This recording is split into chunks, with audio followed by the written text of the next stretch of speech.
한동훈이 좀 피해자 코스프레가 있는 것 같지 않아요? 윤한 갈등에서 피해자 코스프레가 있는데 그것도 본인이 당대표로서 감내해야 될 몫이 아닌가라는 생각이 드는데요. 완전 한동훈의 당대표의 지금 처지는 노래로 한번 불러드리면 외톨이야 외톨이야 따라라라라라 외톨이에요. 고립됐어요. 고립. 장동혁 최고위원이 108명 중에서 20명 내외를 이야기했거든요. 아니에요. 아니 그런데 이제 제가 이제 그 말씀을 왜 드리냐면은 한동훈 의원이 이제 검사 시절에 그런 걸 잘했다면서요. 뭔가 애로사항이 있고 뭐 위에와 뭐가 수사를 진행하는데 하면은 기자한테 기사 쓱 올려가지고서 전국 전환을 한다든지 국민 전환을 해가지고 뭐 어쨌든 언론 프로에 능하다, 능숙하다. 지금도 여전히 그런 관계들을 유지하고 있다. 대표님. 그래서 한동훈 대표가 안 되는 거예요. 지금 제가 어제 정치부 말진 기자들 한동훈 대표를 현장에서 마크하는 기자들하고 저녁을 먹었거든요. 우리 장선생님 한 번씩 이렇게 밥을 사준다대요. 2달에 한 번씩. 거기서 재밌는 얘기 되게 많이 기자분들이 해줘요. 어제 얘기 들었는데 3시간 만났는데 3시간 동안 한동훈 욕만 해요. 그러니까 한동훈 대표가 기자 관리를 잘못하는 거예요. 그러니까 똑같은 거예요. 자기 검찰에 있을 때 중요한 역할을 했을 때 특정 언론사에 하나 툭 던져주면 딱 그게 특종이 되고 막 다 따라가잖아요. 그러니까 기자들을 요리할 수 있었어요. 근데 정치부는 그런 게 아니잖아요. 그거에 대해서 다른 기자들이 엄청나게 화내는 거예요. 예를 들면 지난 일요일에 대통령과 독대 문제 누가 흘렸냐 안 흘렸냐 막 이건데 많은 기자들은 채널A에 한동훈 대표가 직접 흘렸을 거라고 생각하는 거예요. 야 거기에 단독을 주고 우리 전부를 물먹였어? 가만 안 두겠어. 이게 지금 계속 마일리지처럼 쌓였대요. 2달 동안. 그래서 한동훈 대표에 대해서 말진 기자들이 너무나 그냥 경멸하는 거예요. 그거는 검찰 제하는 분들 중에서 보면은 검찰에서 핵심적인 역할을 했던 사람들은 특히 그렇습니다. 이 메이저 일찍 예를 들면은 이 사람들만 요리하면 모든 문제가 다 해결된다 해서 이 사람들이 이제 국회에 들어왔어요. 그대로 해. 그럼 금방 이야기한 대로 지방지라든지 그다음에 인터넷이라든지 또 말진이라든지 이런 사람들은 개무시하는 거야. 이게 뭐 너거들은 뭐 no problem. 이러니까 나중에 무슨 문제가 생겼을 때는 집중 포화 속에서 그때 메이저가 웃잖아요. 쑥 숨어버리지 자기들은. 맞아요. 이게 그런 경우를 제가 많이 봤는데 지금 한동훈 또 그듯이 빠지고 있다 이런 이야기죠. 근데 그 제가 큰일 났다고 생각이 들더라고요. 저는 이제 그런 차원이 아니고 자기가 이 집권 여당의 당 대표 국민의 눈높이만 보겠다 63% 당신 미심을 주장한다면 이 시점에서 나라가 지금 망해가고 있는데 이게 망해가고 있어요. 이 독대 요청을 줬습니다. 그 자리에서 무슨 이야기를 할지 모르겠죠. 우리가 볼 때는 뭐 의료, 파동에 대한 수습책, 김건희 사과 문제, 뭐 최상병 특검에 대해서 대안 이게 뭐 이런 정도를 이야기하겠지만 저는 이 차원이 아니라 정말 자기가 이 대한민국 국민을 위해서 국민 눈높이에서 정치를 하고 그 뜨거운 민심 지지 속에서 당대표로 생각한다면 정말 이 전면적인 어떤 국정쇄신책을 내놔야 돼요. 전면적인 국정쇄신책을 내놓고 그걸 가지고 국민들과 만나 나가야 됩니다. 그 속에서 윤석열 대통령을 압박해야 돼요. 이게 그러면 아니 이게 압박을 하는데 못해도 상관없어요. 이미 그 반환점 돌게 되면은 이거는 우리가 늘 봐왔잖아요. 이게 바뀝니다. 이거는. 네, 그렇죠. 예. 그래서 저는 윤석열 대통령한테 가장 무서운 적은요 검찰입니다. 검찰. 아마 검찰이 제일 무서운 적이 될 거라고. 이게 왜냐 우리 그 킹이라는 영화에서도 봤잖아요. 자기들이 정권 시작전, 중간쯤, 말기가 다 달라져요. 이게 그리고 그것이 캐비넷에 보면 다 있어. 그때 쓸 것들이. 근데 그 부분들을 늘 지켜봤어. 선배들이 어떻게 하는가를. 다 지켜봤잖아요. 윤석열 대통령이 이야말로 그 산 정인이고 실제로 탄핵을 이끌어냈다가 예를 들면은 작사를 한 거 아닙니까? 적폐청산으로 예를 들면은 홍준표 대표가 시장이 그래서 막 방방 뜨는 거잖아요. 네. 우리를 갖다 개멸시킨 사람이라고 네. 어떻게 그 사람을 대안으로 하냐고. 그랬다 본인도 뭐 요즘은 대통령하고 잘 지내고 있잖아요. 그런데 하여간에 이 한동훈 대표가 저는 인기 영합이나 이미지 정치라든지 그런 언론 플레이가 아니라 정말 자기가 우리나라 정치가요 지금까지 벌써 그거를 갖다가 인기 영합 이미지 정치한 사람 성공한 사람 아무도 없습니다. 이게 오히려 윤석열 대통령은 문재인 대통령이 만들어 준 겁니다. 이거는 그렇죠. 자기가 뭐 인기 영합 뭐 잘해서가 아니라 이 문재인 대통령 그래서 저는 문재인 대통령이 거기에 대해서 석고대죄를 해야 된다고. 네. 야권이 정권 교체 이전에 예를 들면 문재인 대통령 석고대죄를 받아내야 된다. 저는 이게 요구사항이에요. 그 야권에. 근데 그거 별개로 뭐 한동훈 대표가 지금 이제 반환점을 도는 이 시점에서 국감이라든지 이게서 방어를 하는 어떤 대표로서가 할 게 아니라 정정당당하게 나와야 된다. 자기가 그거를 이제는 그 대통령하고 그 속에서 안 한다는 거는 금방도 이야기했지만 누구나 다 알잖아요. 세상에 독대 요청을 안 받아주는 게 어디 있습니까? 그거. 말이 안 되죠. 이게 서로 말만 맞춰도 되는 거고. 그러니까요. 그런데 그조차도 안 한다는 거잖아요. 그조차도. 어제 그 만찬 사진에 저도 한동훈 사진 이렇게 유심히 봤어요. 참 묘하대 표정이. 뻘쭘해야 하는 거지. 예, 그러니까 그래서 자기가 아니면은 그 자리에 누구라도 그거를 할 수 있을 기회를 줘야 제 지론인 진보와 보수 양날개로 날아야 대한민국이 산다, 발전한다. 그 맞는 거 아닙니까? 그러려면 보수가 살려면은 지금 윤석열 대통령으로서 도저히 해답이 안 되니까 그럼 여당 대표 누구라도 그 총대를 메고 가야 되는데 이 사람이 지금 그 총대를 안 메려고 계속 장깨만 부리고 있어. 제가 볼 때는. 그래서 제가 전면적 국정영장을 내놓든지 사퇴해라 이게. 장깨만 부리려면. 사퇴하면 정치 생명 끝나는 거 아닌가요? 정치를 하려면 그래 해라고. 정치 안 하는 게 좋죠. 안 그래요? 자기 뭐 가진 거 다 가지고 있는데 정치를 뭐하러 해. 그래서 지금 2016년 10월 달에 탄핵 전야가 지금 분위기가 비슷하게 가고 있어요. 그래서 지금 27일 날 여론조사 굉장히 중요합니다.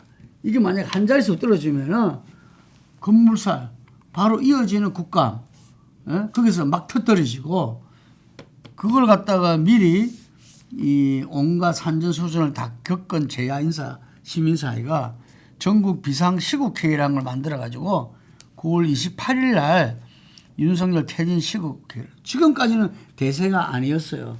일부의 어떤 그 시민사회 세력들이 해왔는데 이것이 대세를 타는 순간에 지난번에 탄핵 때 연인은 1,800만 명이었어요. 그러니까 234명, 78% 국회의원들이 탄핵에 찬성했던 거거든요. 네. 이게 그래서 이거는 지금 무시무시한 상황이 우리 다음 달 직언직설 전까지 오고 있습니다. 그럴 것 같아요. 네. 지금 이거는 뭐 김건희 이 김영성 그 개입 이게 하나의 시발탄이 될지 뭐가 될지는 모르겠지만 큰 지금 해일이 오고 있어요. 이게 이 쓰나미를 갖다가 이 잘못하면은 제 말은 한동훈도 같이 쓸려간다는 거예요. 그러겠죠, 당연하죠. 이인자였고요. 제대로 당 대표 역할을 못 하니까요. 참 김능구 대표님께서는 그동안 정치권에 있으시면서 여러 상황들을 다 보셨을 텐데 이렇게 예측을 하신다면 참 무겁게 받아들여지게 되네요. 정말 우리가 이 남은 시간 5분만. 아니 가야 돼, 안 돼. 아니 5분만 하자. 5분. 그러니까 늦어요. 생방 늦는다니까. 5분만. 내 혼자 이야기하면 재미가 없으니까 5분만. 자, 이재명 대표가 좀 순항한다고 좀 평가들이 많습니다. 어떻게 보십니까? 저는 평가할 게 없다고 생각이 들어요. 평가할 게 없다. 네, 없어요. 그냥 어제 뭐 토론회도 하고 했잖아요. 금투세 토론회를 하는데 1,400만 개인 투자자들의 화만 불러일으키는 발언을 했잖아요. 주가 뭐 부양이 안 되고 뭐 금투세로 주가가 떨어지면 인버스에다 투자해라. 주가 떨어지는 거에다가 투자하라는 게 정치인들이 할 얘기예요. 떨어지면 이익 보는 거죠, 그게. 그렇죠. 그게 말이 되냐고요. 정치인들은 주가를 올리기 위해서 국민들 좀 돈 벌기 해주기 위해서 제도와 틀을 만들어야지. 아이 몰라 저기 주가 떨어지면 그냥 주가 떨어지는데 베팅해가지고 돈 따. 이게 정말 그건 뭐 이재명 대표가 한 이야기는 아니죠. 근데 민주당이 했잖아요. 토론자 한 명이 이야기했다고. 토론 주제자가 했잖아요. 거기서 그거를 그게 말이 되냐고요 지금. 그러니까 단순히 그냥 그런 금투세 폐지냐 아니면 유예냐 아니면 시행이냐 이런 걸 떠나서 민주당이 해야 될 일은 뭐냐면요. 네. 금융, 상법 전반적인 체제 개편을 본인들이 한번 딱 하는 거예요. 단순히 그냥 주식 금투세 폐지가 아니라 우리나라 경제 규모가 이전과는 엄청나게 커졌잖아요. 근데 세법과 상법은 아직도 30년 전 거란 말이에요. 그럼 그거를 전반적으로 손보는 제도의 틀을 바꿀 생각을 해야지 금투세 가지고 그냥 이거 오르네 내리네 폐지해라 이거는 민주당 스스로 우리도 능력이 없어요. 대안 세력 아니에요 라고 하는 자기 고백이랑 똑같은 거라고 전 봐요.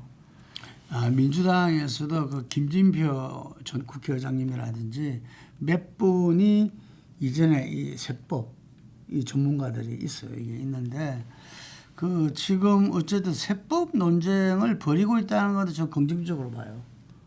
예. 논쟁이 아니라 금투세만 하고 있잖아요 지금. 금투세를 지금 이제 뭐 그것도 하겠다는 거잖아요. 이게 상속세라든지 뭐 하여간에 제기됐던 문제. 그러니까 전반적인 세법의 틀을 한번 제대로 다시 한번 짰으면 좋겠어요. 그 저는 김민석 지금 수석 최고위원을 비판하는 사람도 많은데 저는 그것도 하나의 민주당에서 건강한 걸음이라고 봐요. 어떠냐? 이 사람이 0점 조정을 이야기하거든. 우리가 말하는 그 중도 우파로 우클릭하는 거 아니냐라는 비판에 대해서 내가 물어보니까 자기가 0점 조정을 하고 있다. 우리 군대 가서 총을 이제 관역에 맞추는 이 0점을 이렇게 저렇게 왼쪽 오른쪽 아래 위로 해서 총처럼 하는 걸 말하는데 그만큼 시대와 여러 가지 우리 산업이라든지 이게 바뀌었다는 거죠. 이게. 바뀌었죠. 뭐 남북 관계도 마찬가지고. 그럼요. 남북 관계도 말하더라고.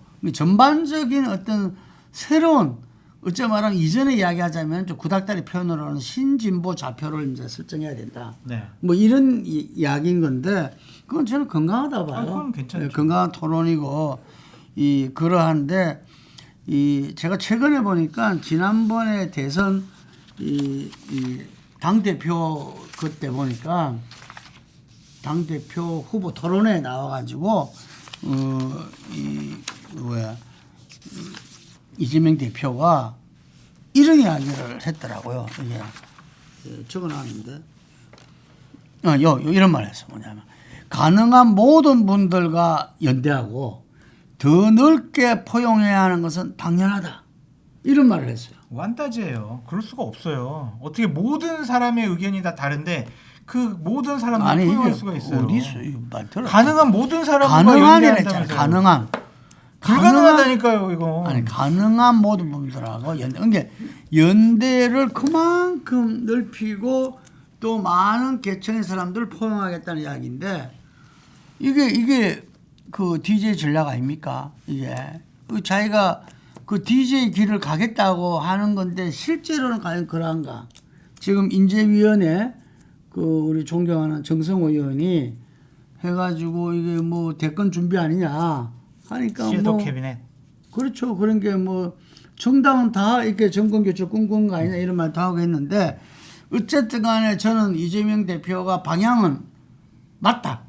거기서 치열한 논쟁과 토론 그리고 정말로 제가 부탁하고 싶은 거는 나라가 가야 될 길에 실제 전문가들하고 의견을 나눠서 그래야죠. 국민들이 원하는 방향으로 가야지 자기들이 생각하는 그게 맞는 사람들 그리고 그 강력한 지지층 개딸이라고 하는 그 속에서 여전히 머물면서 흉내만 내서는 안 된다는 이야기인 거죠. 그러면은 사법 리스크를 절대로 해결하지 못할 거다. 그럼요. 네. 11월 달에 또 재판 나오면 이재명 당대표에 대한 국민들이나 아니면 민주당 지지층의 생각과 판단이 달라질 수도 있어요. 공익선거 구형 2년은 어떻게 봤어요? 저는 검찰은 할 수 있는 최대한의 구형을 했다고 보여지는데 그 이거 가야 되는데 김문기 씨 같은 경우에는 모를 수도 있다고 생각이 들지만은 그 어디죠? 그 한국식품연구원 백현동 그거는 뭐 박근혜 정권의 압력에 의했다. 이거는 명백한 거짓말이거든요. 그래서 저는 벌금형이 아니라 또한 좀 징역형이 나오지 않을까 그런 생각이 좀 들어요. 하여튼 징역 2년 구형은 조금 의외였어요. 의외였죠. 강하다고 보여지는데 벌금 뭐 한 500만 원 네, 이 선으로 봤는데 하여간에 이재명 당대표는 이기 체제에서 더욱더 분발하시고 더 넓게 더 깊게 가시길 바랍니다. 그것만이 저는 사법리스크 해결을 하는 길이다 이래 봅니다. 맞습니다. 근데 이 부분은 좀 짚어야 될 것 같습니다, 대표님. 영광하고 곡성 같은 경우에는 영광은 인구가 한 5만 7천 되고요. 곡성은 인구가 한 2만 명 정도 되거든요. 예. 그럼 투표율이 한 50% 된다고 하면 영광은 한 2만 명 좀 넘게 투표할 거고 곡성 같은 경우에는 10,000분 좀 넘게 투표할 거잖아요. 지금 조국혁신당에서 의원들 대규모로 내려보내가지고 그냥 골목골목 바닥을 막 긁잖아요. 월세살이. 네. 그러면 한 달 정도, 네. 한 달 정도면요, 정말 10,000명, 20,000명 유권자는 충분히 만날 수가 있습니다. 근데 조국이 저렇게 가서 거기가 지금 난리 났대요. 양당 대표, 그러니까요. 뭐 지도부들 다 내려가고. 되게 웃긴 공약 내세운 거 아세요? 이재명 대표가 자 영광 기본소득 1년에 100만 원씩 그랬더니 조국 대표가 100만 원은 무슨 100만 원, 우리는 1,000만 원 이렇게 지금 되고 있어요. 진짜요? 진짜 이런 공약 내세우고 있다니까요. 오. 지금 말도 안 되는 일들이 지금 벌어지고 있는데 만약에 이제는 상황극은 아니죠. 상황극 아닙니다. 아닙니까? 네. 언론 기사 보도까지 났습니다. 제가 몰랐네요. 그러니까 지금 이재명 대표가 만약에 지금 국감 시즌 중인데 10월 7일부터 국감이잖아요. 그때 영광이랑 곡성군수 이거 선거 심상치 않습니다. 그러면 정말 하루가 멀다 하고 내려가서 선거운동을 치를 수밖에 없잖아요. 이게 왜냐하면 아시다시피 호남은 민주당의 뿌리고 기반이잖아요. 그렇죠. 이게 거기서는 역대 선거마다 90%씩 나왔어요. 네. 그래서 지난 대선을 이낙연 때문에 졌다고 이렇게 친명 쪽에서 이렇게 공격을 하더라도 민주당에서 이재명 후보 90% 이상 나왔어요. 우리는 95% 이상 줬는데 왜 이낙연 때문에 떨어졌다고 하느냐, 왜 호남 때문에 떨어졌냐, 말도 안 되는 소리 마라 하는 게 그겁니다. 역대 모든 진보 후보한테 90% 이상의 압도적인 지지를 했는데 이게 호남인데 네. 지난 총선 때 전남에서 비례대표에서 민주당이 조국혁신당인데 4% 정도 졌어요. 네. 그러면은 이재명 대표에 대해서 호남 민심이 그렇게 녹록지 않다? 아니면 대안을 찾고 있다 이렇게 봐야 되나요? 항상 대안이 나오면은 바뀐다는 거죠. 이건 뭐 총선 그 지방선거 죄송해요. 다시 할게요. 그럼 이번에 영광군수, 곡성군수 어떻게 전망하세요? 저는 곡성은 민주당이 될 것 같고. 곡성은요? 네. 근데 영광은 모른다.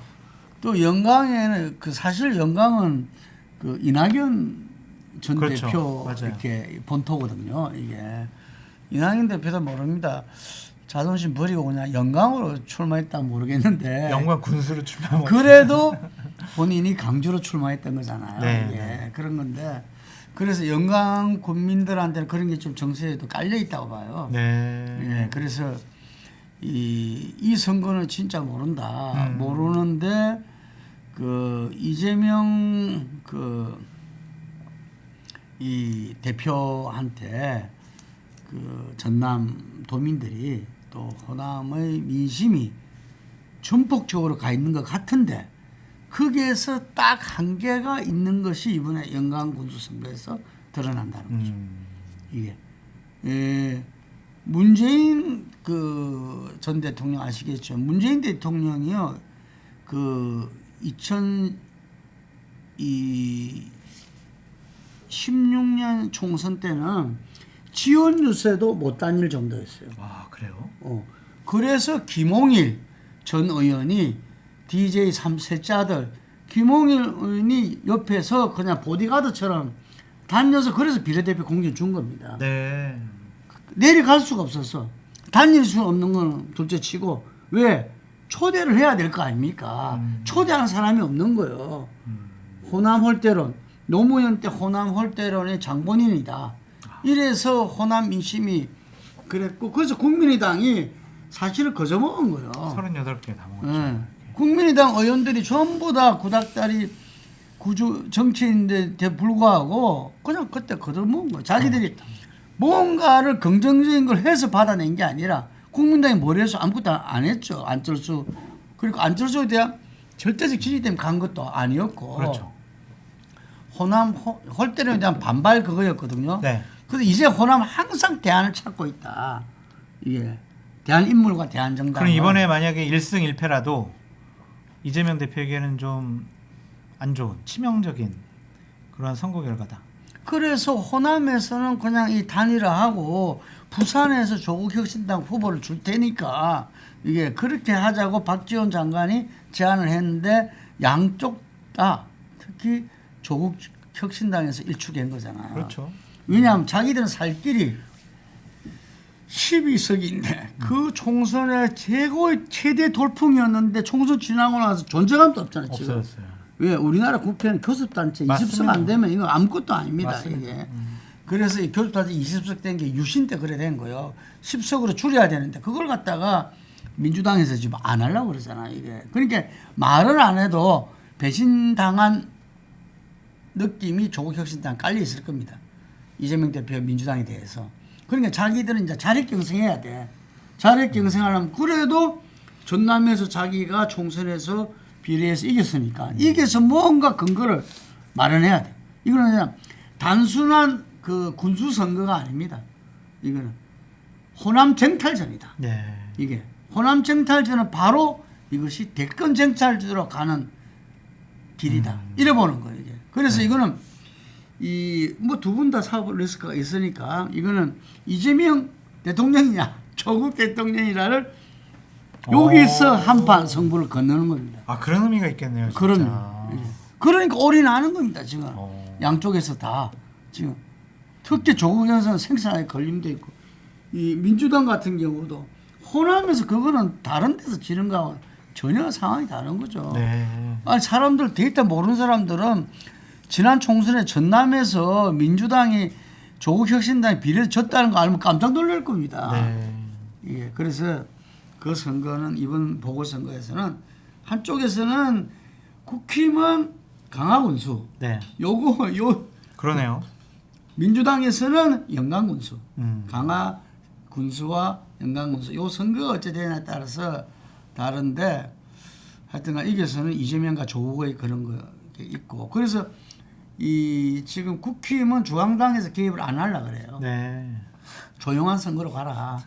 이게 그것도 무책임하죠. 지난번에- 자기네들이 공천해놓고 조용하게 선거 치르라 아니 이거는 이게 공천 말이 돼요. 권한 또 이제 시도당한테 주는 거죠. 아니 그래도 그 공천을 아 지난번에 시급했는데 강서구청장 때 그래서 안 하라는 겁니다. 맞아 그때 져가지고 김기현 당대표 빨리 가셔야 된다니까 시간 관계상 네.